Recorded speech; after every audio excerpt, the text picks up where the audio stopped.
Greater Noida waste स्थित fusion Holmes housing society के D tower में मौजूद इलेक्ट्रिक पैनल में आज सुबह आग लग गई। सोसाइटी का फायर सिस्टम पूरी तरह से फेल हो गया और सोसाइटी में किसी भी तरह का कोई फायर अलार्म नहीं बजा। सोसाइटी निवासियों का कहना है कि बिल्डर की लापरवाही से सोसाइटी में कभी भी कोई बड़ा हादसा हो सकता है। इस घटना के बाद से सोसाइटी निवासी सोसाइटी में फायर सेफ्टी ऑडिट की मांग कर रहे हैं। गौर सिटी 2 की टाउनशिप रोड के निर्माण में बड़ी लापरवाही के चलते यहां रहने वाले हजारों परिवारों को लगातार उड़ती धूल और मिट्टी के चलते सांस तक लेना दुश्वार हो गया है। 12th एवेन्यू और व्हाइट ऑर्किड से वीवीआईपी होम्स और रक्षा अडेला तक टूटी सड़क के मरम्मतीकरण को लेकर सड़क की लाल पत्थर से फिलिंग के बाद ये पूरा इलाका लाल रंग की धूल से भर गया है, जिसके चलते लोगों को सांस लेने में काफी परेशानी का सामना करना पड़ रहा है। काफी दिनों की शिकायत के बाद अब गौरसंस का कहना है कि इस सड़क पर 18 मई तक चलने वाले क्लीनिंग वर्क में हर 2 घंटे के अंदर पानी का छिड़काव किया जाएगा, जिससे धूल उड़ने की समस्या को कम किया जा सके।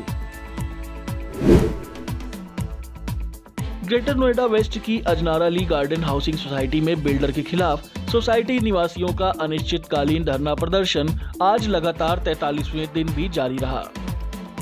बीते हफ्ते सोसाइटी निवासियों से दादरी विधायक तेजपाल नागर ने मुलाकात करते हुए उनकी मांगों को लेकर आश्वासन दिया था, लेकिन एक हफ्ता बीत जाने के बाद भी शासन और प्रशासन द्वारा बिल्डर के खिलाफ कोई भी कार्रवाई होती दिखाई नहीं दे रही है। ग्रेटर नोएडा में ईएमसीटी की टीम द्वारा गरीब और मजदूरों के बच्चों के स्कूलों में दाखिले की मुहिम लगातार जारी है। ईएमसीटी के प्रयासों से पहले भी कई बच्चों को स्कूलों में दाखिला मिल चुका है। ईएमसीटी टीम के सदस्य गरीब बच्चों को इवनिंग क्लासेस में पढ़ाकर प्राइमरी और सेकेंडरी एजुकेशन के लिए स्कूल में प्रवेश दिला रहे हैं। ईएमसीटी का लक्ष्य है कि वो हर एक बच्चे को अच्छी शिक्षा प्रदान कर सके। ईएमसीटी की ज्ञानशाला में शिक्षकों द्वारा शाम 4 बजे से शाम 7 बजे तक गरीब बच्चों के लिए निःशुल्क क्लासेस चलाई जाती हैं, जिसमें करीब 65 बच्चे पढ़ते हैं।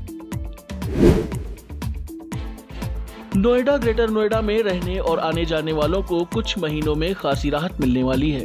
बंगेल एलिवेटेड रोड, चिल्ला एलिवेटेड रोड, गौर चौक पर अंडरपास, परथला फ्लाईओवर जैसे कई प्रोजेक्ट्स पर काम तेजी से चल रहा है।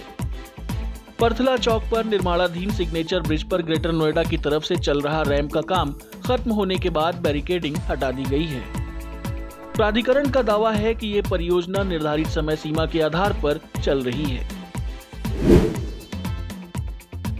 गौतम बुद्ध नगर में लोगों को इस भीषण गर्मी से राहत मिलती नहीं दिखाई दे रही है।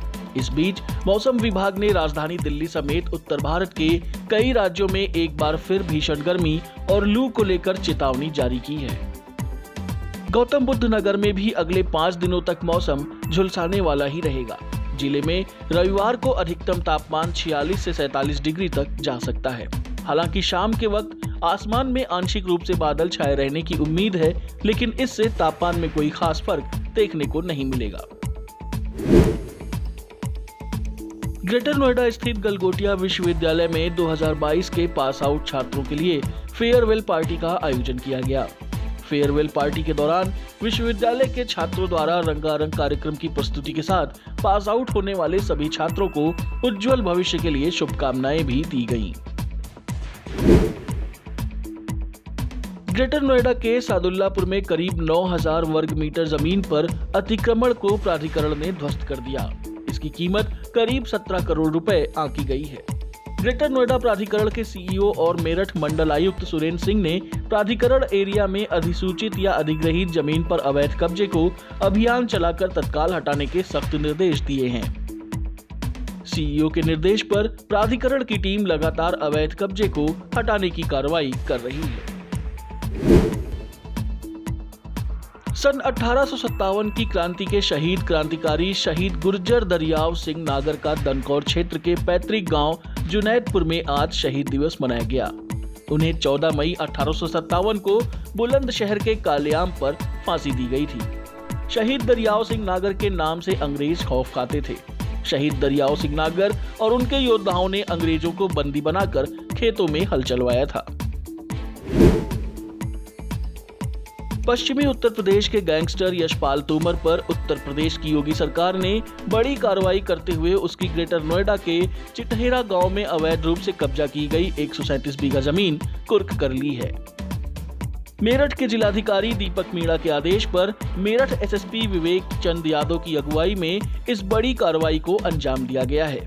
कुर्क की गई 137 बीघा जमीन की कीमत 100 करोड़ रुपए आंकी जा रही है।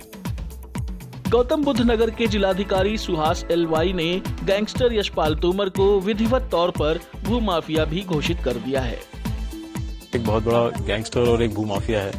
ब्रह्मपुरी थाने में इसका एक गैंगस्टर का मुकदमा लिखा गया है, जिसकी प्रतापपुर थाने द्वारा विवेचना की जा रही है। विवेचना के दौरान ये प्रकाश में आया कि इन्होंने ऐसे कुछ संपत्तियां अपने 3 नौकर करमवीर, कृष्णपाल और वेलू के नाम से, जो उनका मूल पता जो इसका गांव है बरवाला बागपत में, वहीं के रहने वाले हैं तीनों, उनके नाम से करा रखी हैं। ये कनेक्ट ऐसे हुआ कि जब इनके बैंक अकाउंट खंगाले गए कृष्णपाल, करमवीर और बेलू के, तो तीनों बैंक अकाउंट के ज्वाइंट अकाउंट एक ज्ञानचंद नाम के व्यक्ति के हैं, जो यशपाल तोमर के ही ससुर हैं। जब बैंक अकाउंट की डिटेल में ट्रांजैक्शन वगैरह की डिटेल देखी गई तो फिर उसमें पता चला कि कुछ जमीनों का जिनका अधिग्रहण हो गया है, जिसके पैसे अथॉरिटी द्वारा दिए गए हैं इन अकाउंट्स में, वो जैसे ही अकाउंट में दिए गए हैं अगले दिन या सेम डे पे ही बड़े बड़े चेक्स के माध्यम से किसी तीसरे व्यक्ति को जाते हैं, जो यशपाल तोमर को दे देता है।